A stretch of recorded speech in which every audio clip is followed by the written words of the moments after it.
하나님 앞에 나아갈 때 믿음의 고백 함께 하면서 말씀 앞에 나아가겠습니다. 하나님은 나를 사랑하신다. 하나님은 내 인생에 크고 비밀한 계획 가지고 계신다. 하나님은 오늘도 나와 동행하셔서 그 계획 이루어 주신다. 아멘. 그렇게 될 줄로 믿습니다. 우리가 살아가면서 다른 사람의 이름을 들을 때, 또 그 사람을 만날 때 우리 마음에 드는 감정이 있고요, 또 우리 몸이 반응을 합니다. 예전에 그 사랑에 다 빠져보셨죠? 네, 그 사랑에 안 빠져보신 것 같네요. 네, 제가 좀 알려드릴게요. 사랑에 빠지게 되면 이제 그 사람의 이름을 들었을 때 심쿵하죠, 그죠? 내가 늘 사모하고 생각하던 사람이 있었는데 누군가 그 사람의 이름을 탁 얘기하면 갑자기 가슴이 철렁 내려앉고 막 콩닥콩닥거리고 마음만 그런 것이 아니라 막 이렇게 얼굴도 빨개지고 그렇게 됩니다. 아시겠죠? 네, 그렇게 됩니다. 이렇게 우리가 누군가의 이름을 들었을 때 정말 우리 마음을 기쁘게 하는 사람이 있습니다. 또 그런가 하면 어떤 사람의 이름을 들으면 내가 정말 기쁘다가도 기분이 확 나빠지는 사람도 있어요. 그리고 어떤 사람의 이름을 들으면 막 두려운 마음이 생깁니다. 그리고 어떤 사람은 그 사람 이름을 100번 들어도 아무런 마음이 생기지 않는 그런 사람도 있습니다. 이런 차이는 그 사람이 나에게 가지고 있는 존재감이 다르기 때문이죠. 그리고 내가 그 사람과 맺고 있는 관계가 다 다르기 때문입니다. 또 다르게 말하면 내가 그 사람을 어떤 사람으로 알고 있느냐, 거기에 따라서 그 사람에 대한 내 마음과 반응이 달라지는 것입니다. 그렇다면 사랑하는 성도 여러분, 하나님의 이름을 들을 때 여러분 어떤 마음이 드십니까? 하나님의 이름을 들으면 여러분 몸은 어떻게 반응을 합니까? 너무 기쁘시죠? 하나님 이름 들으면 너무 좋고 너무 보고 싶고 구주를 생각만 해도 내 마음이 좋거든. 주 얼굴 배울 때야 얼마나 기쁘랴. 내가 주님 빨리 보고 싶다. 빨리 천국 가서 얼굴과 얼굴을 맞대어 보고 싶다. 그런 마음이 다 드시죠? 그렇다고 얼굴에 써 계신 것 같아요. 네. 정말로 하나님을 생각하면, 하나님의 이름을 들으면 정말로 기쁘고 감격스럽고 가슴 벅찬 분들이 계실 겁니다. 그러나 어떤 분들은 하나님의 이름을 들어도 그냥 대면하고 아무런 감정도 생기지 않는 그런 분들도 계실 거예요. 또 어떤 분은 하나님의 이름이 불편하게 들리는 분도 계실 겁니다. 누가 하나님 얘기하면 괜히 불편하고 막 무섭고 부담스럽고 그런 분도 계실 겁니다. 여러분, 이런 차이는 우리가 하나님을 어떤 분으로 알고 있느냐, 하나님과 내가 어떤 관계를 맺고 있느냐에 따라 달라지는 거예요.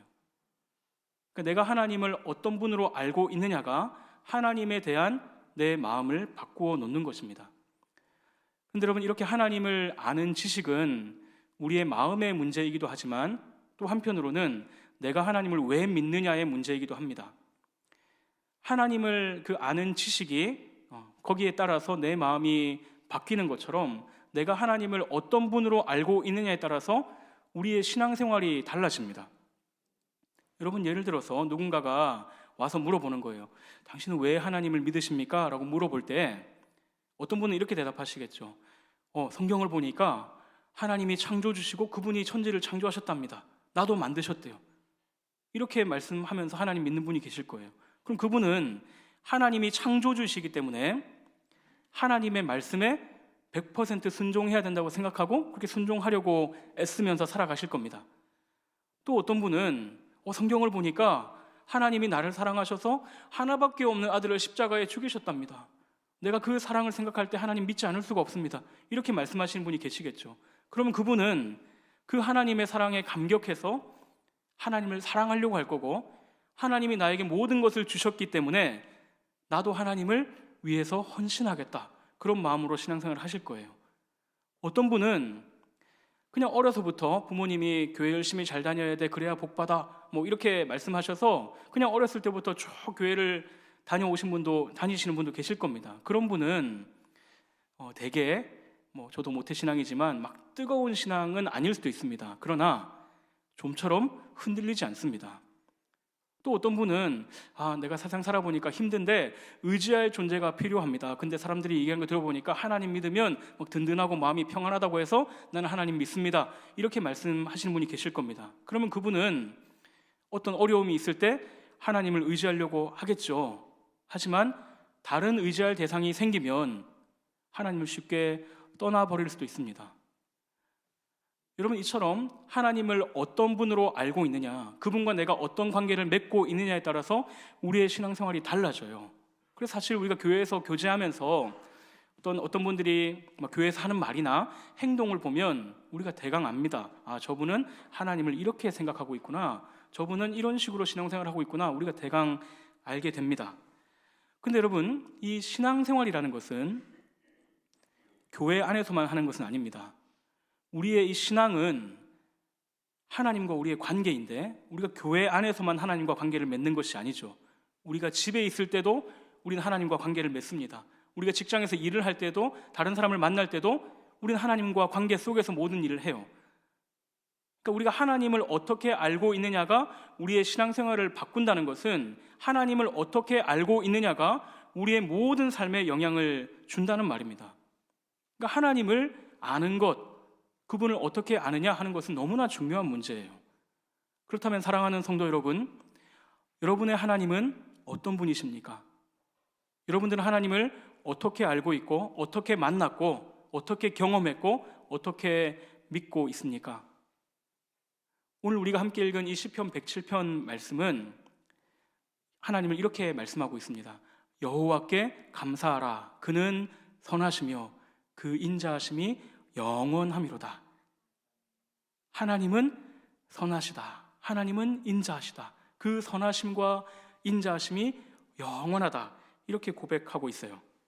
여러분, 이 고백은 시편의 대표적인 고백입니다. 우리가 시편을 보다 보면 이 똑같은 고백을 많이 찾아볼 수가 있습니다.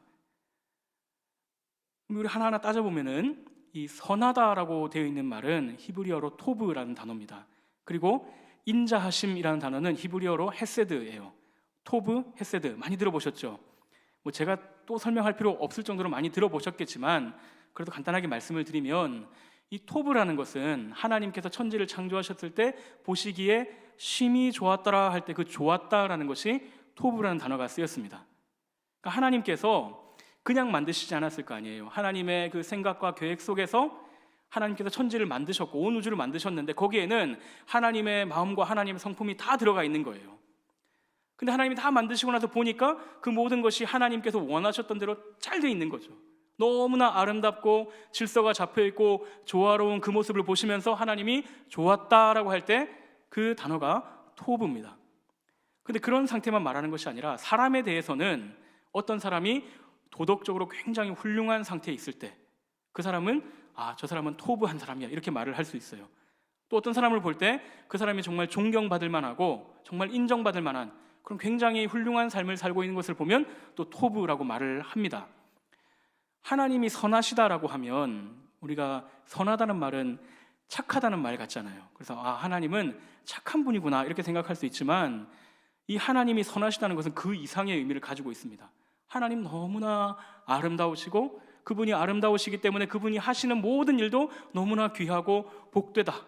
하나님 그분은 정말 최고다. 그런 의미를 가지고 있는 것이 하나님은 선하시다라는 말입니다. 그리고 이 헤세드란 단어는 하나님의 인자하심인데 하나님의 영원한 사랑, 하나님의 신실한 사랑, 하나님의 변함없는 사랑을 의미합니다. 하나님이 한번 사랑하시기로 하면 그 사람이 하는 거에 따라서 그냥 변하시는 것이 아니라 한번 사랑하시기로 하면 끝까지 포기하지 않으시고 사랑하시는, 그리고 그 사람을 사랑받을 만한 사람으로 바꾸어 내시는 그 하나님의 사랑을 하나님의 인자하심이라고 하는 거예요. 그러니까 지금 시인이 고백하고 있는 하나님은 선하시고 인자하심이 영원하신 하나님입니다. 자, 그럼 여러분, 우리가 하나님을 그런 분으로 믿으면 우리가 하나님 앞에 어떻게 반응하겠습니까? 오늘 이 시를 시작하면서 말합니다. 여호와께 감사하라. 너무 감사한 거죠. 그렇게 좋은 하나님이 나를 아시고, 그렇게 좋은 하나님이 나에게 가까이 오시고, 그 하나님이 나를 사랑해 주시고, 그 하나님이 나를 안아주시고, 그 하나님이 나를 인도해 주시니까 너무 감사한 거죠. 너무 기쁜 거죠. 여러분, 가끔씩 제가 이제 성도님들 신방을 하다 보면 뭐 전화를 해가지고 몸이 아프시거나 일이 있을 때 기도해 드린다 그러면 너무 좋아하시더라고요. 이 목사가 뭐라고? 그 목사가 그렇게 해도 좋아하는데 하나님이, 비교할 수 없는 하나님이 그렇게 나를 사랑해 주시고 나를 위해 주시고 인도해 주신다. 감사할 수밖에 없죠. 그러니까 하나님이 선하시고 인자하시다. 이건 너무나 놀랍고 우리에게 너무나 복된 고백입니다. 어떻습니까, 사랑하는 여러분? 이 하나님이 선하시고 인자하심이 영원하다, 이 고백은 여러분의 고백이시죠? 여러분들도 다 이 고백을 하시는 줄로 믿습니다. 하나님 우리에게 선하시고 인자하신데 가끔씩 선한 분이 아니라 항상 영원히 선하고 인자하신 분이십니다. 그런데 사랑하는 성도 여러분, 이 고백이 너무 귀하고 좋지만 또 한편으로는 이 고백이 우리를 굉장히 어렵게 만드는 고백입니다. 저는 어렸을 때 이 하나님이 선하시고 인자하시다라고 하면 이게 무슨 말인지 이해가 안 됐어요. 그 찬양도 많잖아요. 뭐 주께 감사하세 그는 선하시며 인자하심이 영원함이로다. 뭐 그 똑같은 가사 몇 번 반복하는 그런 찬양 많이 불렀지만 이게 무슨 말이지? 하면서 찬양을 불렀습니다. 그러다가 이제 제가 좀 크고 신앙생활을 하면서 말씀이 좀 깨달아지고 하나님의 선하심과 인자하심이 이런 거구나라는 것을 알게 됐을 때는 감사하면서도 한편으로는 항상 물음표가 있는 거예요. 정말 하나님이 선하신가? 정말 하나님이 인자하신가? 라는 질문을 던지게 됩니다. 여러분, 하나님이 정말로 선하시고 그분이 하는 모든 일은 정말로 아름답고 복됩니까? 그러면 이 세상에 왜 악이 있는 것입니까? 왜 이 세상에서 악한 생각을 하고 악한 계획을 꾸미는 사람들이 막 잘 되고 그런 사람들이 힘을 얻어서 다른 사람들을 괴롭히는 일이 막 일어납니까? 정말 성실하게 착하게 그렇게 욕심 안 부리면서 사는 사람들이 고통을 당하는 일들, 지금 막 미얀마나 북한 같은 나라에서 일어나는 일들이 왜 있습니까? 왜 자연재해가 막 일어나고 이런 코로나19 같은 일이 이렇게 막 거의 3년이 다 되도록 일어나는 이유가 무엇입니까? 정말로 하나님이 선하십니까? 하나님의 사랑이 정말로 변함이 없다면 왜 예수 믿는 사람이 고통을 당합니까? 정말 신실하게 주님을 잘 섬기고 믿는 사람이었는데 갑자기 병에 걸리고 갑자기 가정에 막 사업에 문제가 생기고 자녀들의 앞길은 열리지 않고 어떨 때 보면 예수를 잘 믿는 사람이 더 큰 고통을 당하는 것 같은 그런 모습을 우리가 보게 됩니다. 그러면 묻는 거죠. 하나님 정말로 사랑하시는 거 맞습니까? 사랑하는 여러분, 우리가 이런 일들을 보면서 마음이 참 어려워져요. 하나님께 묻게 됩니다. 그런데 그냥 우리만 좀 어렵고 불편하다면 그나마 괜찮습니다. 나는 그래도 하나님 믿으니까 그래 뭐 이런 일이 있지만 그래도 나는 믿을 거야, 나 견뎌볼 거야, 이렇게 생각할 수 있는데 우리 주변에 믿지 않는 사람들이 막 말을 합니다. 야, 하나님 진짜 선하시냐? 야, 그러면은 이런 일이 왜 일어나는 거야? 그래, 하나님 선하시다고 인정을 해줄게. 근데 무능하지, 그지? 진짜 그분이 능력이 있으면 선한 일을 진짜 해야지, 마음만 있고 못하니까 그분은 무능한 분이야, 이렇게 막 말을 합니다. 하나님이 너를 사랑하신다고? 야, 그거 너 착각하지 좀 마. 하나님이 너를 사랑하시면 네 꼴이 왜 그래? 네 자녀들이 왜 안 돼? 하나님 너 사랑하시지 않아? 그래, 사랑한다고 하자. 그럼 또 무능하네. 하나님이 너를 사랑하긴 하는데 너한테 아무것도 못 해주는 분이야. 그런 분을 왜 믿어? 이런 말을 우리가 들을 때가 있습니다. 때로는 우리의 사랑하는 가족들 중에 믿지 않는 가족들이 그런 얘기를 하면서 우리의 마음을 막 후벼 팝니다. 사랑하는 여러분, 이것이 우리가 살고 있는 이 세상의 현실입니다. 그리고 그 앞에서 우리가 하나님께 물을 수밖에 없어요. 하나님, 당신은 정말로 선하십니까? 당신은 정말로 우리를 사랑하시는 분이 맞으십니까? 여러분, 이 질문은 우리만 하는 고백이 아닙니다.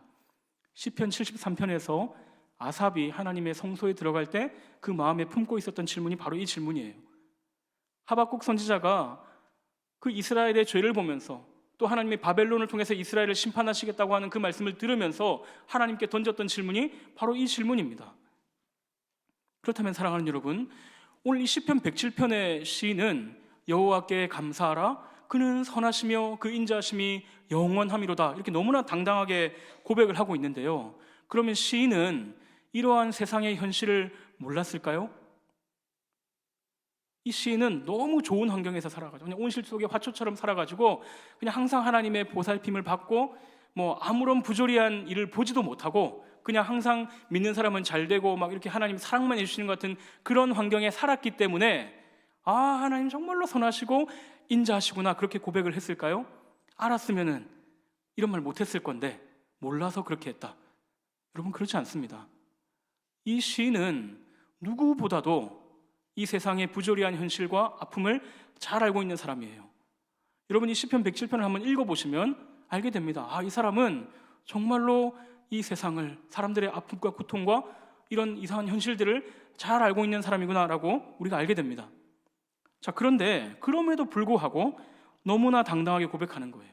여호와는 선하시다. 그분의 인자하심은 영원하다. 변하지 않는다. 너무나 당당하게 고백합니다.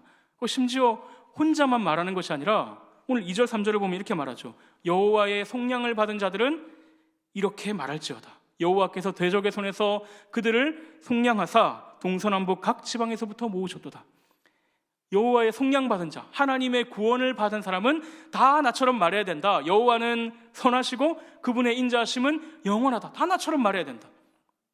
하나님께서 그 고백을 하는 사람을 동서남북 각 지방에서 다 불러 모으셨다. 우리 같이 그렇게 하나님을 고백하자. 시인이 그렇게 말을 하고 있는 거예요. 모르지 않습니다. 다 압니다. 그럼에도 불구하고 하나님은 선하십니다. 하나님은 인자하십니다. 그분의 선하심과 인자하심이 영원합니다. 이렇게 고백을 하고 있습니다. 그러면 여러분, 시인이 이렇게 고백할 수 있는 이유는 무엇입니까? 오늘 이 짧은 본문 안에서 우리는 굉장히 중요한 세 가지 사실을 발견할 수 있습니다. 첫 번째는 하나님의 선하심과 인자하심을 보지 못하게 만드는 대적이 있다는 겁니다. 여러분, 세상에는 분명히 고통이 있습니다. 부조리가 있습니다. 하나님의 자녀들이 고통을 당하는 일이 있습니다. 자, 근데 시인은 그걸 말하기 전에 지금 대적을 말하고 있어요. 대적. 여러분, 시편 107편을 보면 사람들이 당하는 고통을 많이 말하고 있는데 그걸 말하기에 앞서서 먼저 대적이 있다고 말하고 있어요. 여기서 대적이라고 쓰인 단어는 주로 뭐 원수 아니면 그냥 적, 이렇게 막 전쟁할 때 우리 앞에 있는 적, 이런 것을 의미하는 단어입니다. 자, 그런데 이 시편 107편 안에서는 고통이나 근심이나 환난을 말할 때 이 대적과 똑같은 어원을 가진 단어를 써서 표현하고 있습니다. 그게 무슨 말이냐면 하나님의 선하심과 인자하심을 믿지 못하게 하는, 그것을 보지 못하게 하는 어떤 고통스러운 부조리한 상황들이 있는데 그게 대적이라는 거예요. 그게 우리의 대적입니다. 그리고 대적의 손에 있다는 것은, 대적의 손에서 속량했다는 말은 모든 사람이 그 상황 아래에 살고 있다는 것을 의미합니다. 자, 그런데 여러분, 이 대적을 그런 상황만으로 봐서는 안 됩니다. 그런 부조리하고 고통스러운 상황이 있는데 그 고통스러운 상황을 만들어내는 그런 일이 있을 수밖에 없는 근본적인 이유가 있는 거예요. 그게 진짜 대적입니다. 여러분, 이 세상에 온갖 부조리한 일이 있고 하나님의 백성들이 고통을 당하는데 그건 하나님 때문은 아니에요. 물론 우리가 이렇게 말합니다. 하나님이 허용하셨기 때문에 이런 일이 일어났다. 하나님이 허락하셨기 때문에 내가 고통을 당한다. 이런 말은 하지만 하나님께서 그런 악한 일들을 막 만들어내시는 것은 아닙니다. 대적이 있고요, 마귀가 있고 공중 권세 잡은 자가 역사하고 있어요. 그 마귀가 만들어 놓은 죄의 권세가 너무나 강력하게 우리 앞에서 역사하고 있고 우리가 그 아래에서 고통을 당하면서 하나님의 선하심과 인자하심을 믿지 못하고 의심하게 되는 것입니다. 여러분, 마귀는 처음부터 지금까지 계속 사람들로 하여금 하나님의 선하심을 믿지 못하게 합니다. 여러분, 마귀가 성경에 처음 등장하는 창세기 3장에서 그 하와를 유혹할 때 어떻게 얘기했는지를 한번 보십시오. 창세기 3장 1절, 4절, 5절을 보면 이렇게 말씀합니다. 그런데 뱀은 여호와 하나님이 지으신 들짐승 중에 가장 간교하니라. 뱀이 여자에게 물어 이르되 하나님이 참으로 너희에게 동산 모든 나무의 열매를 먹지 말라 하시더냐. 뱀이 여자에게 이르되 너희가 결코 죽지 아니하리라. 너희가 그것을 먹는 날에는 너희 눈이 밝아져 하나님과 같이 되어 선악을 알 줄 하나님이 아심이니라.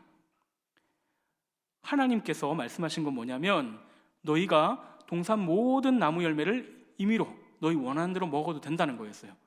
근데 와서 뭐라고 합니까? 하나님이 모든 나무 열매 먹지 말라고 했지? 이렇게 교묘하게 말을 바꿔버립니다. 이 선악과를 먹는 날에는 반드시 죽는다고 하셨는데 죽지 않아. 그거 먹으면 너무 좋기 때문에 하나님이 나쁜 의도를 가지고 너희 먹지 말라고 한 거야. 이런 식으로 호도하고 있어요. 여러분, 하와가 왜 선악과를 먹었습니까?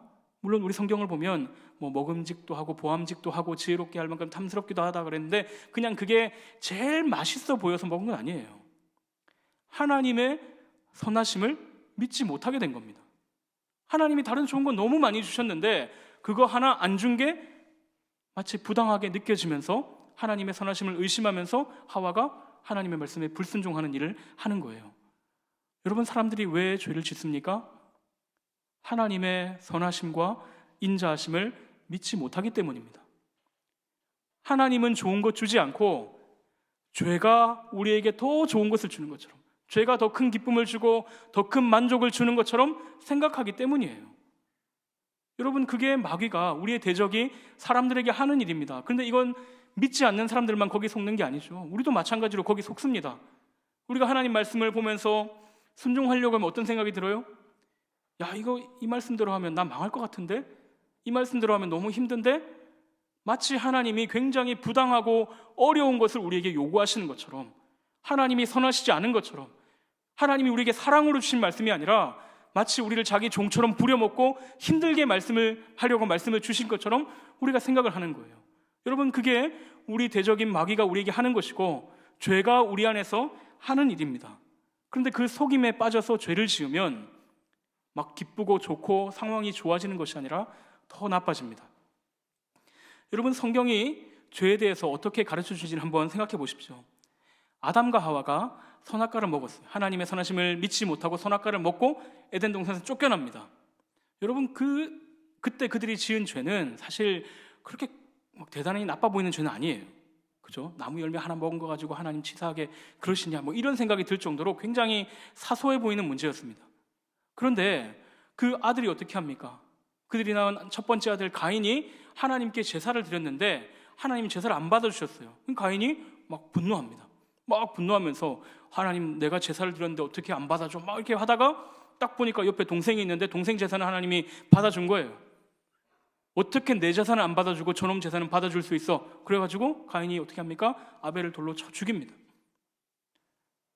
하나님께 제사를 드린다는 것은 그분의 선하심과 인자하심에 감사하면서 제사를 드리는 건데 그게 받아들여지지 않으니까 하나님의 선하심과 인자하심을 믿지 못하게 되고, 그러니까 다른 사람을 향해서 분노를 쏟아내는 거예요.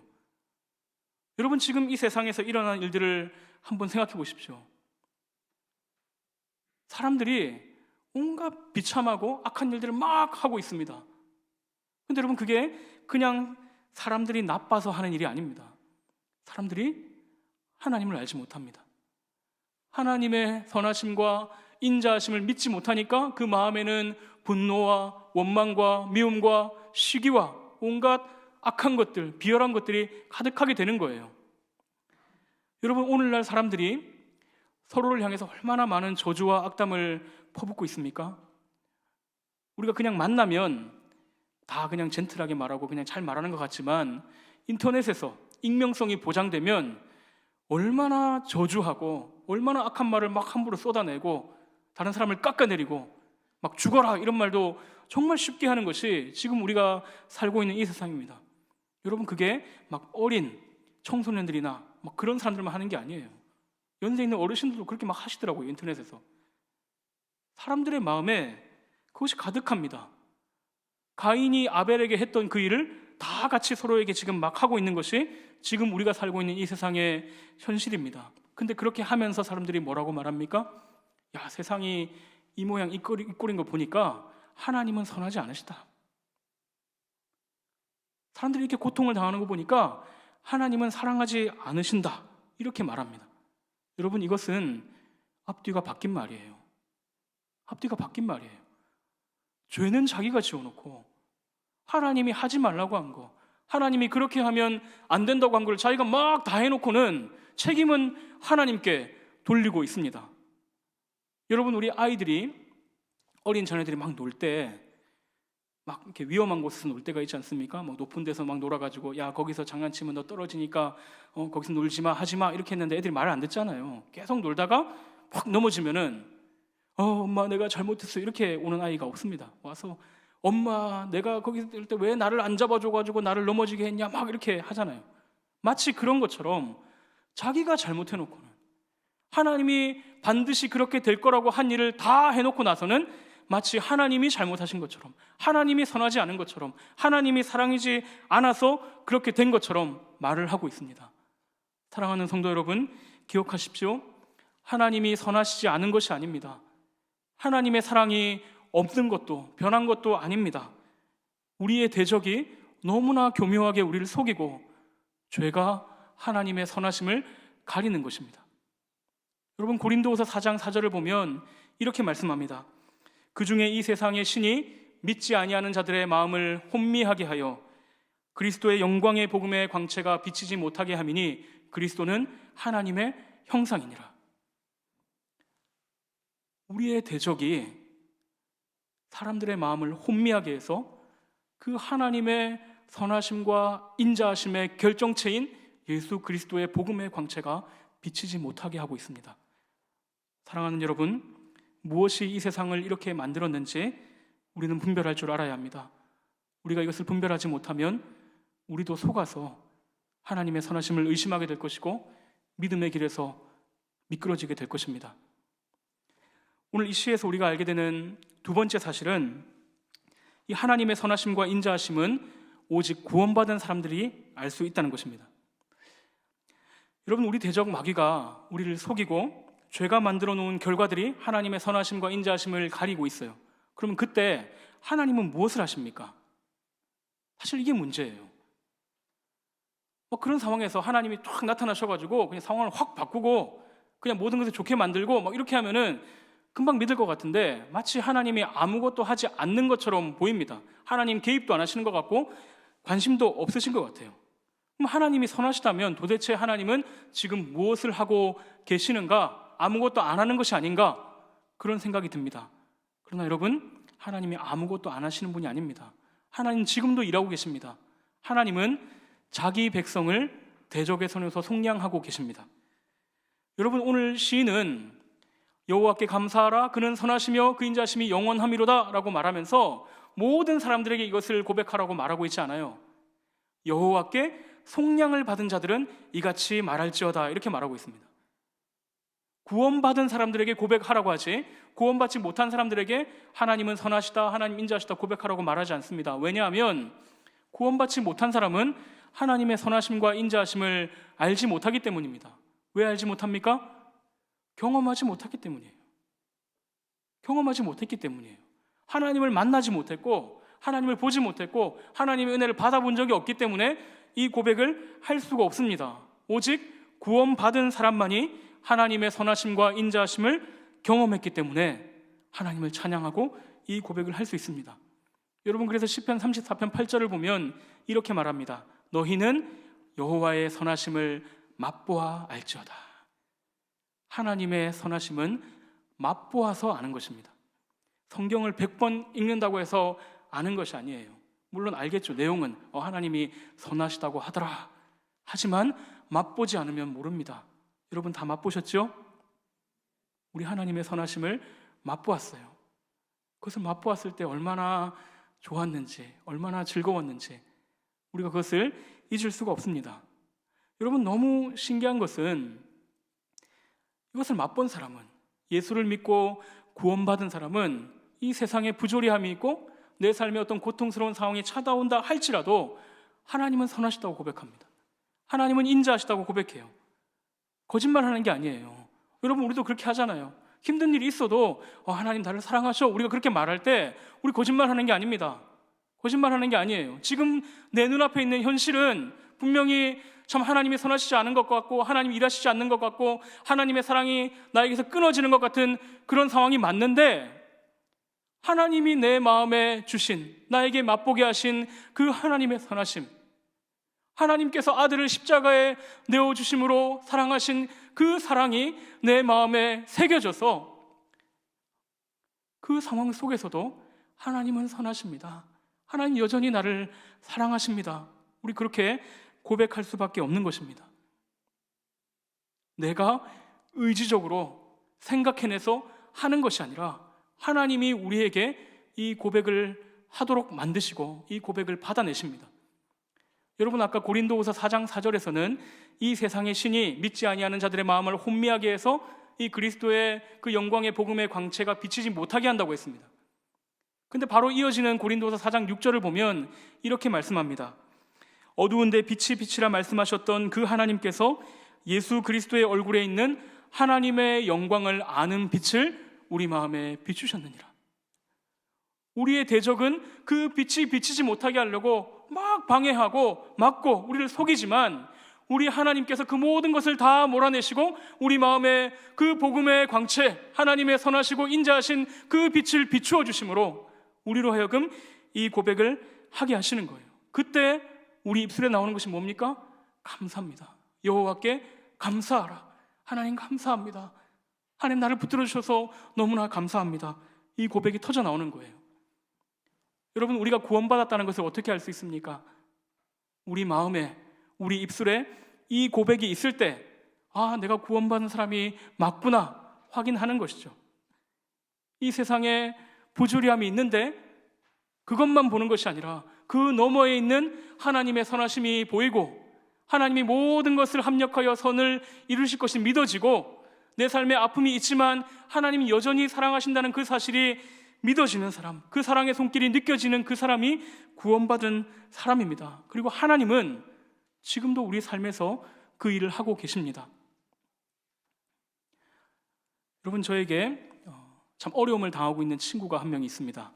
제가 25살 때 이제 서울에 있는 교회에 새 가족으로 등록을 하게 됐는데 이제 서울에 있는 학교로 오게 되면서 근데 그 친구가 저하고 같은 시기에 새 가족으로 등록하면서 그렇게 만나서 친하게 지내고 또 같이 선교 여행도 가고 또 청년부 안에서 열심히 같이 신앙생활하면서 참 너무 가깝게 지냈던 좋은 믿음의 친구가 있어요. 저는 목사가 됐고 그 친구는 우리 공동체 안에 있는 그 후배 중에 또 목회를 하게 된 친구하고 결혼해서 아이 셋을 낳고 살고 있습니다. 아이들 나이대도 참 비슷해요.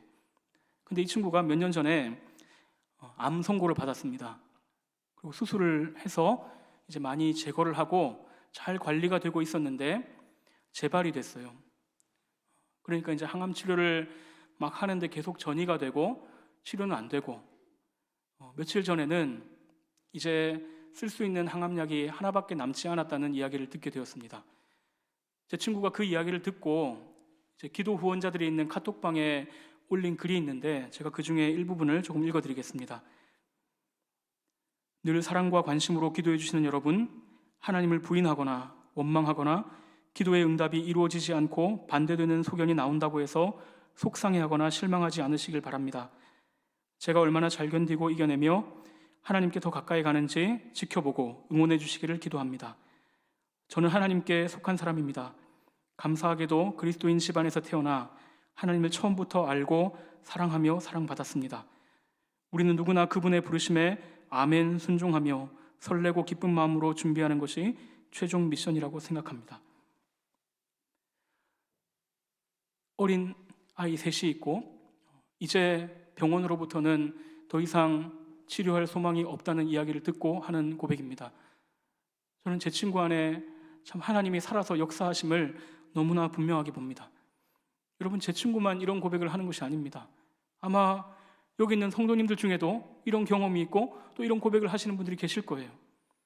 우리 찬송가 96장 예수님은 누구신가를 쓰신 우리 밀러 선교사님, 민로아 선교사님, 우리 조선 땅에 와서 복음을 전하다가 아이가 태어나자마자 죽고 사랑하는 아내까지 먼저 떠나보냈지만 그분이 하는 고백은 예수님은 누구신가? 그분은 우는 자의 위로이시다. 그분은 우리의 생명이시다. 그분은 우리의 소망이시다. 그분은 우리의 영광이시다. 여러분, 누가 이런 고백을 하게 할 수 있습니까? 누가 사람에게 억지로 너 그렇게 고백해, 누가 이런 고백을 하게 할 수 있습니까? 너무나 놀랍게도 우리 하나님께서 대적의 손에서 우리를 속량하시면 대적이 아무리 우리를 고통스럽고 어려운 상황으로 밀어넣어서 하나님의 선하심과 인자하심을 믿지 못하게 하려고 아무리 발버둥을 치더라도 하나님 더 분명하게 하나님의 선하심과 인자하심을 보여주심으로써 사랑하는 자녀들에게 이 고백을 받아내시는 분이십니다. 사랑하는 성도 여러분, 하나님 우리를 구원하셔서 세상 누구도 보지 못하고 알지 못하는 이 하나님의 선하심을 우리의 눈으로 보게 하시고 우리의 마음으로, 우리의 몸으로 경험하게 하시고 또 우리의 입술로 고백하게 하셨습니다. 여러분, 이것이 하나님께서 주신 구원의 선물입니다. 이 귀한 고백을 절대로 빼앗기지 마시기를 주님의 이름으로 축원합니다. 우리가 이 시에서 알 수 있는 세 번째 사실은 하나님께서 그분의 선하심과 인자하심을 찬양할 사람들을 모으신다는 것입니다. 오늘 본문 3절을 보면 하나님께서 동서남북 각 지방으로부터 불러 모으신다고 말씀하고 있어요. 그러니까 혼자 한 사람만 딱 데리고 오시는 것이 아니라 이 구원받는 사람들을 하나님께서 그 원수의 손에서, 대적의 손에서 사람들을 막 속량하셔서 각처에서 불러 모아서 함께 찬양하고 함께 고백하게 하신다는 것입니다. 여러분, 이 말씀에서 우리가 보게 되는 것이 있어요. 바로 교회입니다. 교회. 우리 옆에 있는 사람들이 어떤 사람들입니까? 여러분, 우리가 그냥 살다 보면 못 만났을 사람들이에요. 다 다른 곳에 살고 있었고 다른 형편에서 살고 있었지만 또 연령대도 다 다르지만 형편도 다르지만 하나님께서 우리를 대적의 손에서 속량하시고 불러 모으셔서 여기 같이 앉아서 하나님을 예배하고 하나님을 노래하게 하셨습니다. 여러분, 이 세상의 현실을 보면 우리 믿음이 흔들릴 수밖에 없죠. 이 세상의 모습을 보면 하나님을 의심하게 될 수밖에 없습니다. 그런데 혼자라면 아마 넘어지겠죠. 근데 하나님께서 우리를 같이 불러 모아서 같이 고백하게 하신 거예요. 여러분, 저는 가끔 그런 생각을 할 때가 있어요. 만약 이 세상에 예수 믿는 사람이 나만 남게 된다면 그래도 복음이 전해질 수 있을까? 사실 제가 그런 생각을 한 이유는 제가 굉장히 내성적이고 부끄러움 많아서 다른 사람한테 가서 예수 믿으세요 이런 말 하는 게 너무 어려워가지고 나 혼자 남으면 복음 안 전해질 것 같은데 큰일 났네, 그런 생각을 했어요. 근데 그런 것뿐 아니라 나 혼자 남으면 믿음을 지켜낼 수가 없을 것 같아요. 혼자 남았는데 막 이상한 일들이 보이고 사람들이 옆에서 막 뭐라 그러면 금방 넘어질 것 같습니다. 근데 함께 믿는 사람들의 이 모임을 통해서 우리가 모여서 각자 경험한 하나님을 고백하고 나누고 실패했지만 하나님 다시 일으켜주시고 하나님 사랑으로 나를 붙들어주신 그 일들을 고백하면서 우리가 확인하는 거죠. 아, 하나님 정말로 선하시고 인자하시구나. 내가 고백한 거 이거 틀린 거 아니구나. 여러분, 제가 신방할 때 가장 좋아하는 이야기 중에 하나가 어떻게 해서 예수님을 믿게 되었는가에 대한 얘기입니다. 그럼 어떤 분은 이분은 정말 예수 믿을 가능성이 없는데, 그런 환경 속에서는 예수를 믿을 수가 없는데 하나님이 기가 막힌 방법으로 그분을 부르셔서 예수를 믿게 하신 그런 이야기를 들을 때가 있어요. 정말 너무 기쁘고 전율이 느껴지고 너무 감사합니다. 근데 그런 예수를 믿게 된 얘기와 함께 또 제 마음을 굉장히 기쁘게 하고 저에게 참 영적인 도전을 주고 힘을 주는 얘기가 뭐냐면, 정말 너무나 어려운 상황에 있었는데, 너무 고통스러운 상황에 있었는데 그럼에도 불구하고 하나님의 사랑을 부인하지 않고 하나님의 사랑을 붙들고 있는 그 고백을 들을 때 너무 참 도전을 받고 또 감격하게 됩니다. 여러분, 우리가 그런 얘기를 하면서 확인하는 거예요. 아, 우리가 믿음 안에 있구나. 하나님 우리에게 주신 이 믿음 너무나 보배롭고 귀하구나. 내가 세상에 어떤 일이 있다고 해서 흔들리면 안 되겠다. 내 마음 붙잡아야겠다. 우리가 그렇게 생각을 하게 됩니다. 여러분, 우리가 코로나 시대를 지나면서 믿음이 많이 흔들리고 있어요. 목사들도 그래요. 우리가 같이 모여서 예배를 드리지 못하니까 너무 힘든 거죠. 온라인으로 예배 드리는 거 너무나 귀하지만 함께 모여서, 몸과 몸이 함께 모여서 예배를 드릴 수 있느냐 없느냐는 정말로 너무나 중요한 문제입니다. 근데 우리가 다 모여서 예배하고 싶지만 지금 그렇게 하기가 어려운 상황 앞에 우리가 놓여 있습니다. 근데 여러분, 이 현장 예배를 드리지 못하는 것만큼이나 우리의 영혼을 침체에 빠지게 하는 것은 교제하지 못하는 거예요. 예배는 집에서 드릴 수 있잖아요. 근데 이 믿음의 고백은 우리가 만나지 않으면, 온라인으로 만나든 전화를 하든 어떻게든지 우리가 연결되지 않으면 할 수가 없는 거예요. 예전에는 참 매주 가정에 모여서 막 3, 4, 5 모여가지고 같이 말씀 배우고 기도하고 밥도 먹고 막 이러면서 서로 위로하고 격려하고 했는데 지금은 그거 잘 못하고 하더라도 온라인으로 해야 되고 온라인으로 하니까 막 힘들어요. 막 아유 안 하고 싶다 이런 생각이 막 듭니다. 그리고 뭐 그런 순모임뿐 아니라 원래 우리가 예배 드리러 오면 그냥 집에 가기도 하지만 또 같이 예배 드리러 온 성도 오랜만에 만나면 막 끌어안기도 하고 악수도 하고 그러면서 얘기도 나누고 같이 밥도 먹고 이러면서 참 믿음의 고백들을 하고 힘든 것도 얘기하고 서로 기도도 부탁하고 그러면서 하나님께서 우리 삶 속에 역사하시는 것을 같이 확인해야 되는데 그걸 못하니까 너무 힘든 거죠. 내가 흔들리고 있는데 나를 붙잡아줄 사람과 교제할 수가 없는 것입니다. 여러분, 우리가 이런 상황을 이겨내기 위해서 많이 노력해야 합니다. 근데 여러분, 이렇게 성도들의 교제, 거기서 함께 나누는 것, 그걸 통해서 확인하는 것이 너무나 중요하고 귀하지만 만약 우리의 말과 생각 속에서만 하나님이 선하시고 인자하시다면, 교회 모임 안에서만 하나님이 선하시고 인자하시다면 세상 사람들은 우리를 보면서 정신 승리하는 사람들이라고 생각할 거예요. 하나님 하나도 선해 보이지 않는데, 하나님 아무것도 안 하시는 것 같은데, 하나님 무능한 것 같은데 자기들끼리만 하하호호 하면서 막 좋아하고 위로하고 위로받는 그런 정신 나간 사람이라고 생각할지도 모릅니다. 여러분, 맞습니다. 만약 하나님이 아무 일도 하지 않으신다면, 우리가 아무리 고백을 해도 하나님이 진짜 이 세상의 상황을 바꾸어내지 않으신다면 그들의 말이 맞을 거예요. 근데 여러분, 우리가 함께 모여서 예배하고 교제하면서 하나님은 선하십니다, 하나님이 인자하십니다라고 할 때 우리가 보는 것이 무엇입니까? 지금 우리 눈앞에 있는 바뀌지 않는 현실, 부조리함, 우리가 당하는 고통을 우리가 보는 것이 아니라 우리가 보는 것은 하나님이 역사하셔서 완전히 바꿀, 그 하나님께서 바꾸실 정말로 선하시고 인자한 그날을 우리가 바라보는 것입니다. 천국에서 우리가 하나님을 찬양하게 될 그날을 바라보는 거예요. 여러분, 요한계시록 7장을 보면 이렇게 말씀합니다. 이 일 후에 내가 보니 각 나라와 족속과 방언과 백성과 방언에서 아무도 능히 셀 수 없는 큰 무리가 나와 흰옷을 입고 손에 종려가지를 들고 보좌 앞과 어린 양 앞에 서서 큰 소리로 외쳐 이르되 구원하심이 보좌에 앉으신 우리 하나님과 어린 양에게 있도다 하니 모든 천사가 보좌와 장로들과 내 생물의 주위에 서 있다가 보좌 앞에 엎드려 얼굴을 대고 하나님께 경배하여 이르되 아멘, 찬송과 영광과 지혜와 감사와 존귀와 권능과 힘이 우리 하나님께 세세토록 있을지어다. 아멘 하더라. 여러분, 지금 우리 눈앞에 있는 현실은 전혀 선해 보이지 않습니다. 하나님 아무 일도 하지 않으신 것 같고 바뀔 것 같아 보이지도 않습니다. 사람들이 막 조롱하면 우리가 그 말에 반박해낼 수도 없어요. 근데 여러분, 분명 하나님께서 오늘 시편을 통해서 우리에게 말씀하시는 것이 뭡니까? 하나님께서 대적의 손에서 속량하셔서 동서남북 각처에서 불러 모으십니다. 그래서 우리가 여기 모였어요. 근데 여기 모인 사람이 다가 아니라 우리의 믿음의 눈을 들어서 보면 그 하나님의 나라에서 각 나라와 족속과 백성과 방언에서 아무도 능히 셀 수 없는 그 수많은 무리들이 함께 모여서 하나님을 찬양할 그날을 하나님께서 보여주신다는 겁니다. 우리 주님 이 땅에 다시 오셔서 이 세상의 모든 악한 것들과 죄와 부조리한 것들을 다 심판하시고 나면 이제 우리가 이렇게 하나님을 찬양할 날이 올 것입니다. 그러면 그때는 그 누구도 하나님이 선하시냐?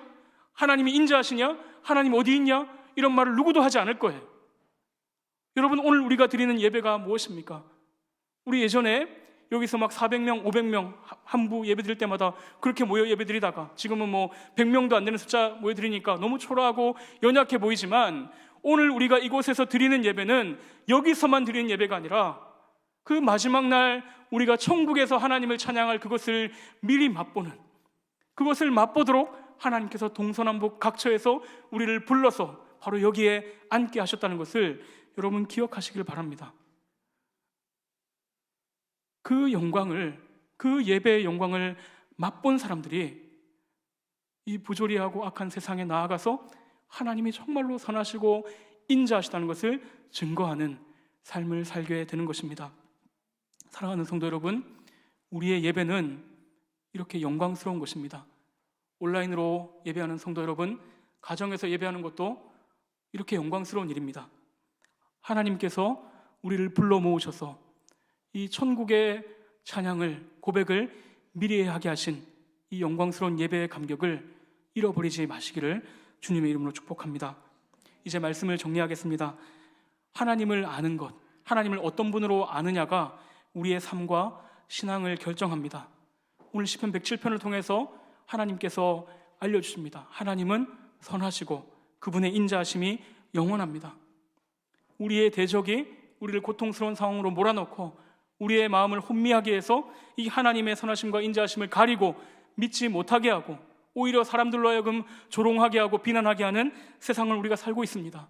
그러나 사랑하는 성도 여러분, 하나님은 대적의 손에서 우리를 속량하십니다. 우리가 아까 불렀던 찬양, 승리의 왕이 되신 우리 주님께서 대적을 이기시고 우리로 하여금 이 하나님의 선하심과 인자하심을 보고 누리며 하나님을 찬양하게 하십니다.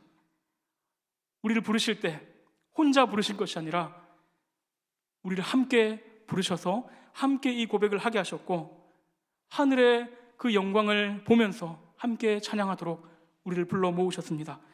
우리가 이 사실을 알고 믿을 때 세상에 어떠한 환난과 풍파가 온다 할지라도 내 삶에 참 어떠한 부조리와 어려움이 찾아온다 할지라도 선하시고 인자하신 하나님을 바라볼 수 있을 줄로 믿습니다. 여호와께 감사하라. 그는 선하시고 그 인자하심이 영원함이로다. 여러분, 이 복된 고백, 이 귀한 고백이 우리의 평생에 우리의 마음과 입술에 있기를 주님의 이름으로 축복합니다. 우리 시간 말씀을 기억하면서 함께 기도하겠습니다. 우리 먼저 자기 자신을 위해서 기도하실 때에는 하나님 아버지, 내가 날마다 하나님의 선하심을 맛보아 알게 하여 주십시오.